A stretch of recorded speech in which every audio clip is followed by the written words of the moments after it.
This is the Unit 5 presentation, Being an Audience Member. You'll recognize some of these terms that we've described before to consider when experiencing and analyzing plays. There's three main factors that theatricians use to manipulate audiences: group dynamics, willing suspension of disbelief, and aesthetic distance. So when you sit in an audience of other people, you really function as one large whole. You laugh, you weep, and experience feelings all at the same time. Sometimes your emotion actually overcomes your intellect, and laughter can become infectious. The willing suspension of disbelief simply means that you're accepting the world of the play over that of our everyday reality. Remember that you need to be willing to suspend the idea that what you're seeing isn't real and pretend that it is real. Here's a photo from the play Fuddy Mears, performed at Lincoln College in Illinois. It's in a somewhat realistic but slightly exaggerated kitchen. The characters are quirky, but the actors work hard so that you will believe, even if just for a few hours, that they are who they say they are. An aesthetic distance, then, is the audience's ability to remove themselves so that they can contemplate and evaluate the performance and the play. In other words, the audience can see the entire progression of the story and know everything that is shown about each character, whereas the characters in the story only know what's happening to them.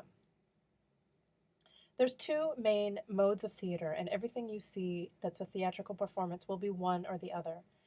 One is called presentational, which means the characters speak directly to the audience. Sometimes they break the action in the story even to speak directly to the audience and look them in the eye. They're presenting the story forward towards the audience. Whereas in representational theater, they are representing the story on the stage without acknowledging the audience. The actors know that the audience is there, but the characters don't. Sometimes we call this the fourth wall because it's as if we have removed the fourth wall of the room and we are just looking inside and watching the action.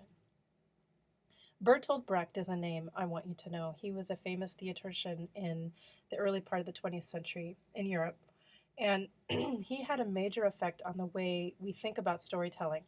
First of all, he believed in epic theater. He thought stories should be very big, have very large themes that were universal and comprehensive, such as war, famine, politics, very kind of dark themes. But he thought the best way to get those across is to use what's called the alienation effect. So what this means is that he thought maybe it's not so important to be realistic because if an audience does get too wrapped up in their emotions, they do lose their intellect. So he believed that they wouldn't really have the intellect to think about the problems in the play, such as war and famine, because they'd actually want to try to forget about it. He believed that by creating characters who were a little goofy or spoofing reality, then the audience would laugh and relax a little bit and then think about the issues more deeply. This is a fascinating concept in our contemporary culture because look at how it's progressed into our contemporary culture in our forms of storytelling now, such as TV sitcoms or shows like Saturday Night Live and quirky dark comedies like Edward Scissorhands or Fargo. So Brecht's theory of alienation, although developed in the early 20th century, still has a lot of resonance today. I want you to think about theater etiquette as you're getting ready to go see a show. There's some things to keep in mind. Be early. Make sure you have enough time to get seated so the show can start on time. The number one reason why shows start late is because of the audience. Don't bring or use your electronics. No recordings. Don't disturb those around you. Stay seated and be prepared, like I said, to go to the theater. There's some interesting blogs about that on the previous slide and also in the Unit 5 information that I give you. So as you are preparing to go to the theater, I want you to think about three things.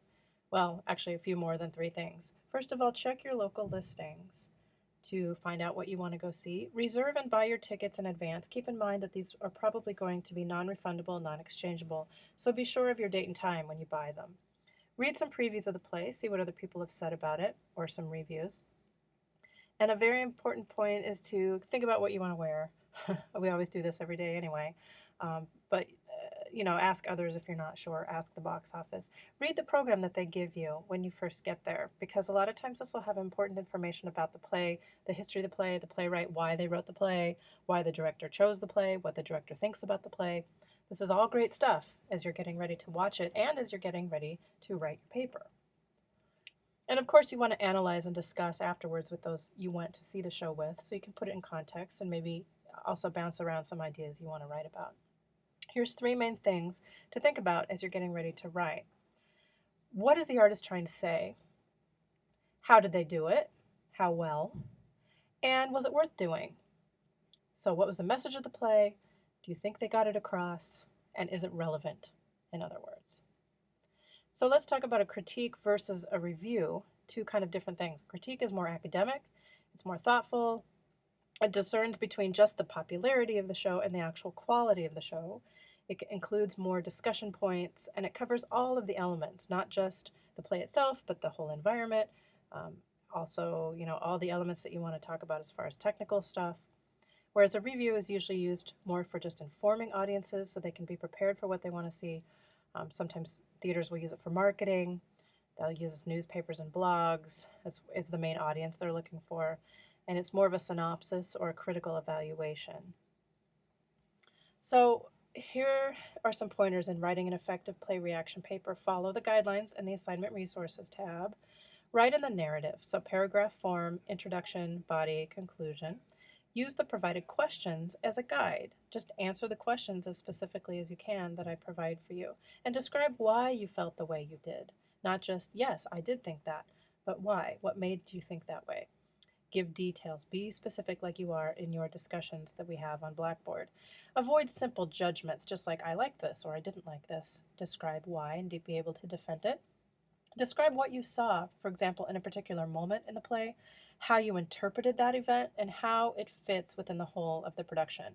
If there was a particular fight scene that stood out that you thought was well done and that fit in with the whole production, how you interpreted, maybe you thought it didn't fit.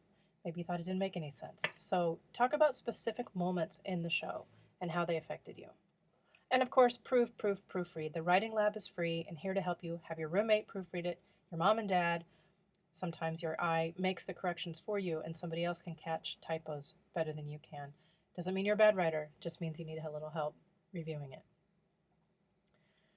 Something to think about too, personal censorship. This is when you're altering, restricting, or suppressing information, images, or words. Don't worry about this. Try to be open-minded. So as your responsibility as an audience member, prepare yourself for what you're going to see, even if it's something that you wouldn't normally pick out. Be open-minded to what you're about to see and try to empathize with the actual story that's trying to be told. Use aesthetic distance to your advantage. Here's where you can sit back and say, I'm not a part of this, but I can see why it's important. And of course, go beyond your own reaction and ask those three critical questions. What are they trying to say? How well are they saying it? And is it relevant to not just me, but to the larger culture? The end.